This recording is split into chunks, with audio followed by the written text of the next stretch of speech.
우리 사무엘상 3장 10절에서 14절까지 다 같이 봉독합니다. 야훼께서 임하여 서서 전과 같이 사무엘아 사무엘아 부르시는지라. 사무엘이 이르되 말씀하옵소서 주의 종이 듣겠나이다 하니, 야훼께서 사무엘에게 이르시되 보라, 내가 이스라엘 중에 한 일을 행하리니 그것을 듣는 자마다 두 귀가 울리리라. 내가 엘리의 집에 대하여 말한 것을 처음부터 끝까지 그날에 그에게 다 이루리라. 내가 그의 집을 영원토록 심판하겠다고 그에게 말한 것은 그가 아는 죄악 때문이니, 이는 그가 자기의 아들들이 저주를 자청하되 금하지 아니하였음이니라. 그러므로 내가 엘리의 집에 대하여 맹세하기를 엘리 집의 죄악은 제물로나 예물로나 영원히 속죄함을 받지 못하리라 하였노라 하셨더라. 아멘. 제목을 따라합니다. 게으름. 오늘 마지막 날 죽음에 이르는 7가지 죄, 게으름에 대해서 살펴보도록 하겠습니다. 오늘 우리가 살펴보려고 하는 이 엘리 제사장이라는 사람은 성경을 가만히 보면 게을렀던, 전형적으로 게을렀던 사람이라는 것을 우리가 생각해 볼 수가 있습니다. 그리고 그의 인생을 살펴보면 이 게으름이라는 것이 얼마나 하나님 앞에 죄악인 것을 우리에게 말씀해 주고 있습니다. 그러므로 만일에 우리 가운데 이 게으름 가운데 우리가 있다면 오늘 우리가 하나님 앞에 회개하고 좀 더 열심을 내는, 열심을 회복하는 은혜가 있게 되기를 주님의 이름으로 축복합니다. 따라합니다. 게으름은 죄악이다. 자, 오늘 본문이 시작되는 10절을 보십시오. 다 같이 합니다. 야훼께서 임하여 서서 전과 같이 사무엘아 사무엘아 부르시는지라. 사무엘이 이르되 말씀하옵소서 주의 종이 듣겠나이다. 하나님께서 지금 누구를 부르시는가 하면 사무엘을 부릅니다.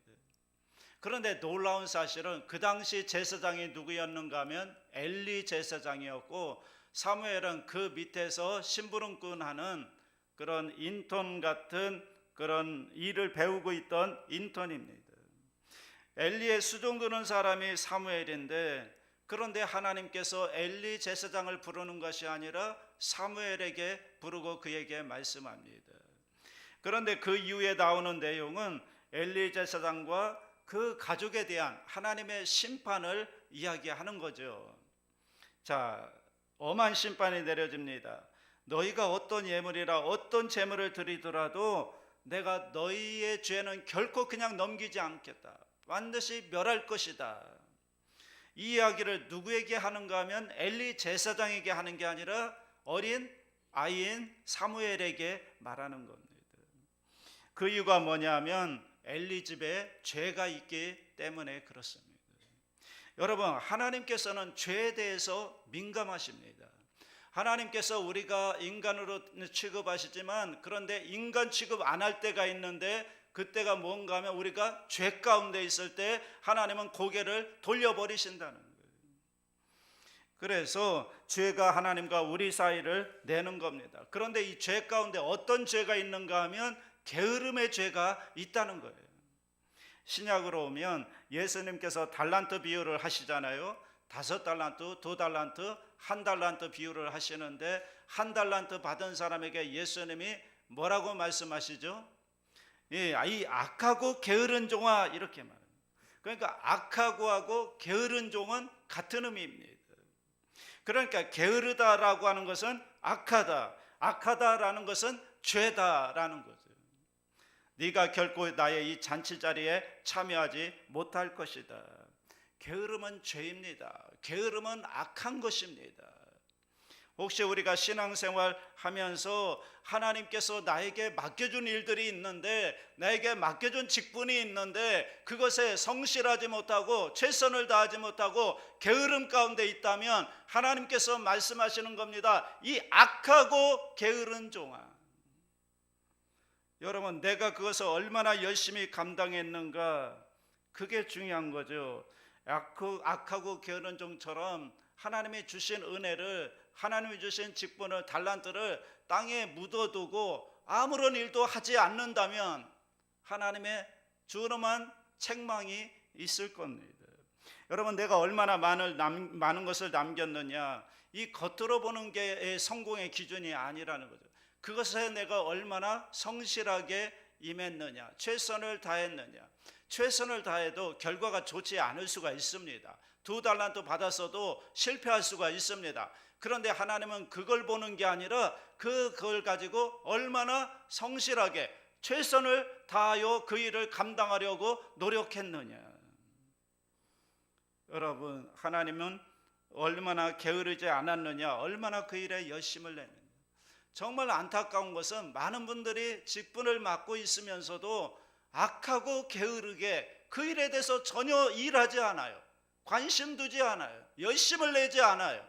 지역장 맡았는데, 구역장 맡았는데, 또 교회 직분 기관장을 맡았는데 자기의 맡은 일에 대해서 최선을 다하지 않는 거예요. 얼굴도 안 보여요. 도대체 어떻게 된 건지. 여러분, 게으름은 죄라는 겁니다. 하나님은 죄에 대해서 고개를 돌려버리십니다. 어느 정도로요? 엘리 제사장에게 할 얘기를 그 사람하고 얘기도 하기 싫다는 거예요. 쳐다보기도 싫다는 거예요. 그래서 제사장임에도 불구하고 그에게 말씀하지 않고 어린 사무엘, 아무것도 모르는 사무엘에게 말하죠. 나중에 보면 사무엘아 부르는데 못 알아듣잖아요. 사무엘이 3번씩이나 부르는데도 못 알아들으니까 엘리에게 가서 물어보잖아요. 그러니까 엘리 제사장이 혹시 하나님이 말씀하시는지도 모르겠다. 그러니까 사무엘이 그제서야 아는, 그 정도로 어린 아이, 아무것도 모르는 아이에게 하나님께서 말씀을 하신다는 거죠. 왜 사무엘에게 말씀하시는가? 물론 사무엘을 향한 하나님의 분명한 뜻도 있겠지만 그것은 이 엘리 제사장에게 말씀하지 않았던 이유는 그 가정에 죄가 있었기 때문에 하나님이 말씀하지 않았다는 거죠. 그러므로 여러분 기억하십시오. 게으름은 죄인 겁니다. 하나님이 나에게 맡겨준 일이 있다면 여러분 최선을 다하셔야 됩니다. 하나님 앞에 맡은 자들에게 구할 것은 충성입니다. 성실함입니다. 최선을 다하는 겁니다. 게으르면 안 됩니다. 2번째 따라합니다. 게으름은 습관이다. 아주 안 좋은 습관이죠. 이 습관은 우리도 모르는 사이에 그렇게 행동한다는 거죠. 여러분, 엘리의 게으름은 하루아침에 형성된 것이 아닙니다. 성경을 보면 시간을 두고 오랫동안 지속되어 온 것을 알 수가 있습니다. 점점 더 게을러지는 거죠. 자, 엘리의 모습을 볼까요? 사무엘상에서 제일 처음 나타나는 그의 모습이 사무엘상 1장 9절입니다. 1장 9절 찾아봅니다. 1장 9절, 네, 다 같이 합니다. 그들이 실로에서 먹고 마신 후에 한나가 일어나니 그때 제사장 엘리는 야훼의 전 문설주 곁 의자에 앉아 있었더라. 자, 처음에 나타나는데 어디에 앉아 있어요? 의자에 앉아 있었다. 엘리가 뭐 하냐면 의자에 앉아 있는 겁니다. 제가 뭐 의자에 앉아 있는 것 가지고 뭐라고 하는 게 아니에요. 피곤하면 앉아 있을 수 있죠. 그런데 앉아 있는데 문제는 뭐냐면 거기에서 앉아 있는 것으로 끝나는 것이 아니라 그 다음에 1장 14절 보십시오. 앉아서 이렇게 보니까 한 여인이 기도하는데 그 여인이 누구죠? 한나가 기도하는 거예요. 기도하는데 한나가 와서 뭘 기도하는 거죠? 자기의 후사를 위해서 기도하는 겁니다. 그런데 그 기도하는 모습을 보고 엘리 제사장이 뭐라고 그러는가 하면, 야, 너 언제까지 와서 그렇게 술조정할 거냐, 포도주 끊어라, 그러는 겁니다. 그런데 한나는 지금 술을 입에 댄 적도 없거든요. 자기의 후사를 위해서 간절히, 정말 간절히 힘을 다하여 기도하고 있는데, 그런데 지금 제사장은 멀리 앉아서 이렇게 보니까 술 취하고 와서 주정하는 것처럼 보고 있다는 거죠. 여러분, 사람은 자기의 수준대로 보이게 되어 있습니다. 정말 자기 마음속에 은혜가 있었다면, 엘리 제사장도 정말 하나님 앞에 그렇게 뜨겁게 간절히 기도하는 사람이었다면, 여러분 어떤 기도의 은혜가 있었다면 찾아가서 그랬겠죠. 자매요, 무엇 때문에 그렇게 하나님 앞에 간절하게 기도하고 있습니까? 내가 같이 기도해 주겠습니다. 그랬어야죠. 그런데 가만히 보니까 그냥 의자에 앉아 있는 거예요. 게으른 겁니다. 그 게으름이라고 하는 것은 습관 때문에 앉아 있다가 야, 술 끊어라 이렇게 되는 거예요. 생각해 보세요. 여러분이 성전에 나와서 정말 간절하게 기도하는데 제가 앞에서 가만히 보니까 가가지고 조용히 다가가서 자매님 술 끊으시죠. 여기서 왜 술 주정하고 계십니까? 이러면 어떻게 되겠습니까? 여러분, 어떤 습관화된 게으름, 하나님 앞에 기도하지 못하는 이러한 모습들, 이러한 것들이 게으름으로부터 오는 것입니다. 그 다음에 4장 13절 찾아보십시오. 4장 13절 시작. 그가 이럴 때는 엘리가 길 옆 자기의 의자 앉아 기다리며 그의 마음이 하나님의 괴로 말미암아 떨릴 즈음이라. 그 사람이 성읍에 들어오면 알림에 온 성읍이 부르짖는지라. 사무엘상 4장 어떤 내용인가 하면 하나님의 법궤를 빼앗겼어요. 사람들이 전쟁터로 법궤를 가져갔습니다. 원래 법궤를 가져가면 안 되는데 그들이 이 법궤가 있어야 이긴다 생각해서 법궤를 가지고 나갔습니다. 그런데 거기에도 보면 법궤를 빼앗기고 났는데도 여전히 뭐하고 있어요? 그가 앉아있는 곳이 어디예요? 여전히 자기의 의자에 앉아있는 거예요. 여러분, 하나님의 법궤를 빼앗겼으면 일어나서 뭘 해야죠. 뭔가 액션을 취해야죠. 뭔가 쫓아가서 빼앗아 오든지 아니면 하나님 앞에 무릎 꿇고 회개 기도를 하든지 뭔가 액션을 취해야 되는데 여전히 법궤를 빼앗겼음에도 뭐하고 있어요? 의자에 앉아 있어요. 그러다가 그가 최후를 맞이하는데 어디서 최후를 맞이하는가? 4장 18절 보십시오. 4장 18절 시작. 하나님의 괴를 말할 때에 엘리가 자기 의자에서 뒤로 넘어져 문 곁에서 목이 부러져 죽었으니 나이가 많고 비대한 까닭이라. 그가 이스라엘의 사사가 된 지 40년이었더라. 어디서 죽어요? 의자에 앉아 있다가 뒤로 넘어져 목이 부러져 죽었습니다. 여러분, 엘리 제사장의 삶을 보면 뭔가 하면 의자에 앉아 있다가 뒤로 넘어져 죽었다. 그것이 그의 인생의 전부입니다. 여러분, 뭔가 액션을 취했어야 돼요. 하나님 앞에 기도를 하든지. 뭔가 사사잖아요. 그 당시에 사사, 군대를 데리고 가서 법궤를 빼앗아 오든지, 제사장이었잖아요. 민족의 영적인 지도자였잖아요. 그러면 최소한 하나님의 법궤를 빼앗겼는데 가만히 앉아 있어서는 안 되잖아요. 성경에 그의 삶을 다 이야기하지 않지만 그의 삶을 이야기할 때마다 왜 의자가 계속해서 등장하는가? 편하게만 살려고 했다는 겁니다. 여러분, 우리도 모르는 사이에 신앙생활을 내가 편하게 해야 되겠다, 편하게만 해야 되겠다 하면 우리가 게을러지고 있다는 증거임을 기억하시기 바랍니다. 여러분, 하나님 앞에 나와야 되는 자리에 내가 게으르고 있다면 하나님 앞에 내가 정말 게으름 가운데 있다는 겁니다.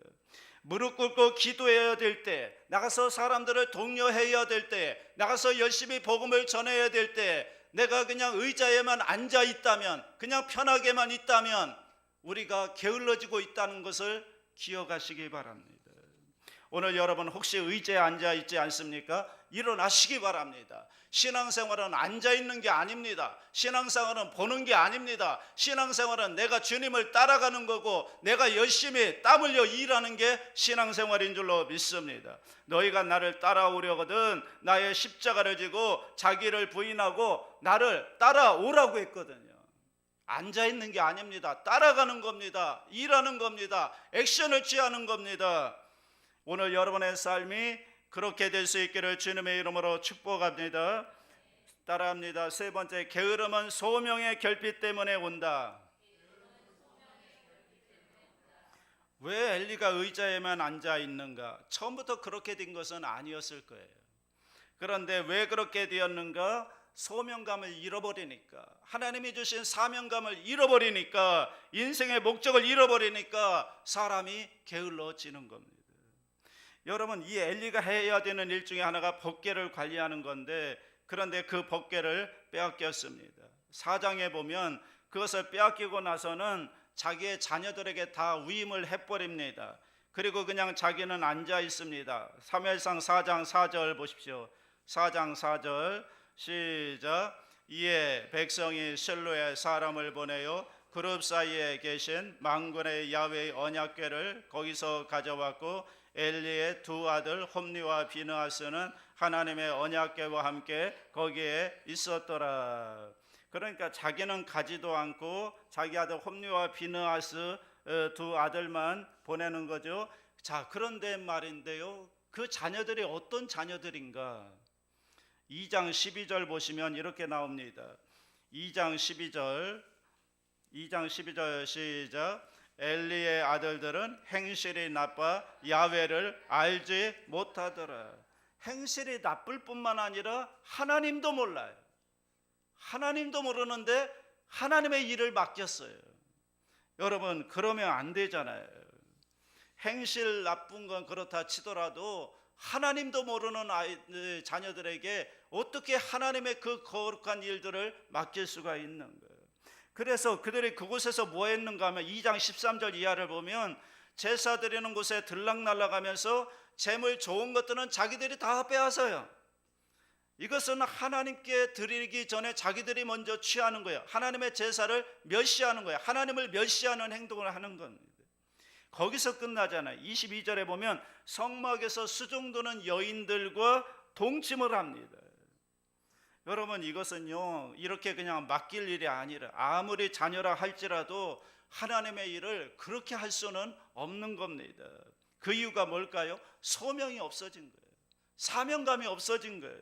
소명감의 결핍, 결국 엘리 제사장은 게을렀습니다. 그러다 보니까 결국 죄를 짓게 된다는 거죠. 그렇기 때문에 게으름은 죄라는 겁니다. 혹시 오늘 또 우리가 이 게으름이라고 하는 죄에 빠져 있는 것은 아닌가? 여러분, 우리 사이에 어느 순간에 게으름이 우리 가운데 들어와서 하나님이 주신, 나에게 주신, 맡겨주신 소명감도 잃어버리고 사명감도 잃어버리고 내가 하나님을 위해서 뭘 해야 될지도 모르는 그런 소명 결핍 가운데 살아가고 있는 것은 아닌가. 그러다 보니까 어떻게 돼요? 결국 망하게 되는 겁니다.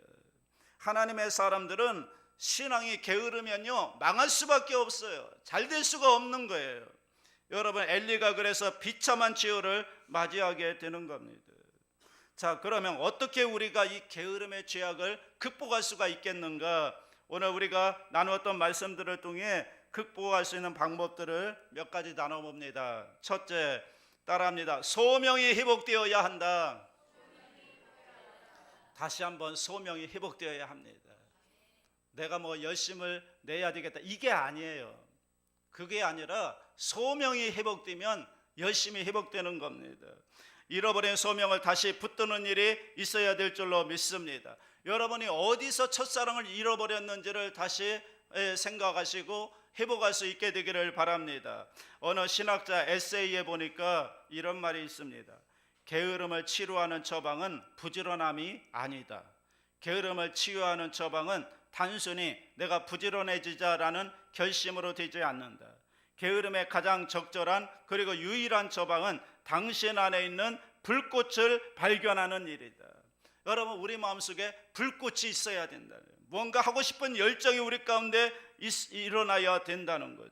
하나님의 일을 하고 싶은, 하나님의 뜻대로 살고 싶은, 하나님의 말씀대로 행하고 싶은 이런 열정이, 이런 소원이 우리 마음 가운데서 불같이 일어나야 된다는 거죠. 이 불꽃이 없으면요 우리가 한 번은 그래 한번 열심히 해보자 한 번은 할 수 있지만 그 다음에 또 나태해지는 거죠. 주저앉고 마는 거죠. 우리가 오늘 기도할 때 내 안에 새로운 불꽃이 일어나게 하여 주옵소서. 하나님, 나에게 에너지가 없어졌습니다. 소명감이 없어졌습니다. 다시 한번 회복되게 하여 주셔서 열심을 회복하게 하여 주시옵소서. 다시 소명의 불꽃이 불타오르게 하여 주시옵소서. 여러분, 이건 목사만이 아니잖아요. 여러분도 마찬가지. 여러분에게 주신 하나님의 소명이 있잖아요. 하나님의 사명들이 있잖아요. 그 소명의 불꽃이 다시 회복될 수 있기를 주님의 이름으로 축복합니다. 두 번째, 사랑을 결단해야 된다. 단테가 유명한 이야기를 했습니다. 게으름은 사랑을 포기한 죄악이다. 저는 이 말에 전적으로 동의합니다. 여러분 생각해 보세요. 엘리가 정말 자식을 사랑했더라면 그냥 그렇게 놓아둘 수 없는 거죠. 자녀들이 죄를 짓고 있는데, 하나님의 성물을 먼저 가로채고 있는데 성전에서 여인들과 동침을 하고 있는데 정말 자식들을 사랑했다면 그냥 내버려 두면 안 되는 거죠. 여러분, 어떻게든 붙들고 울든지 호소하든지 설득하든지, 안 그러면 다리 몽둥이라도 부러뜨려서라도 바로 잡았어야죠. 그런데 그런 노력을 안 하고 어떻게 했어요? 그냥 그대로 놔뒀다. 왜 그런 줄 아세요? 사랑을 포기한 겁니다. 여러분, 정말 사랑한다면, 물론 우리들이 어느 순간은 우리가 기다려야 하는 순간도 있지만, 정말 사랑한다면 사랑 때문에 포기할 수가 없는 겁니다.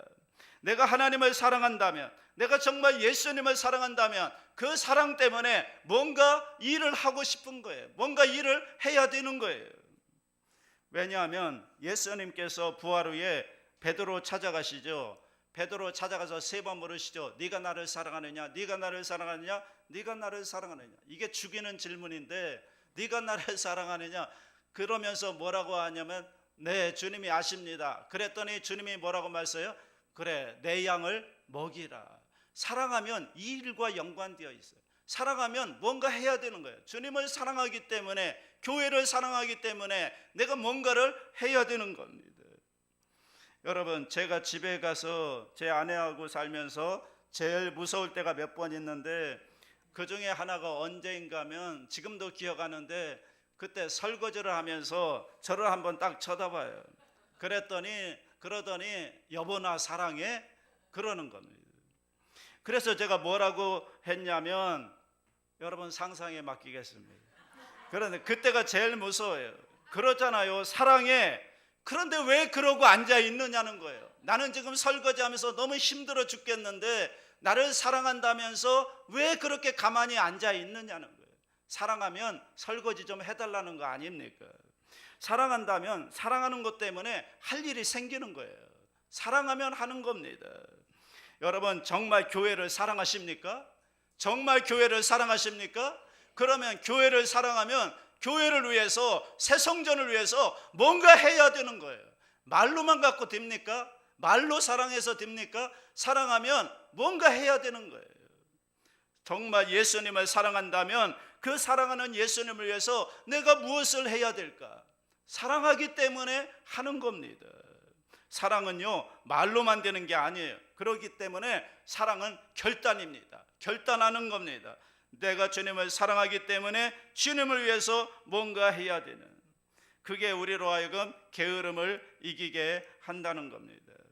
여러분, 혹시 우리 가운데 이 게으름이라는 습관에 사로잡혀서 편하게만 이렇게 하려고 하는 분이 있다면, 여러분, 편한 것은요, 서 있다가 앉아 있으면 편해요. 앉아 있는 것보다 더 편한 것은 누워 있는 거예요. 누워 있으면 계속 누워 있으면 어떻게 돼요? 그러다가 그냥 가는 거예요. 자는 거예요. 영원히 자는 거예요. 여러분, 우리 인생이 편한 것을 위해서 하는 게 아니잖아요. 뭔가 인생에 의미가 있고 가치가 있고 보람이 있고 하나님의 영광을 위해서 우리가 인생을 살아가잖아요. 그러니까 내 속에 다시 한번 이 소명의 불꽃이, 이 게으름을 이겨내는 소명의 불꽃이 일어나서 주님을 사랑하기 때문에, 교회를 사랑하기 때문에 뭔가 열심을 회복하는, 뭔가 하는 그런 회복의 은혜가 있기를 주님의 이름으로 축복합니다.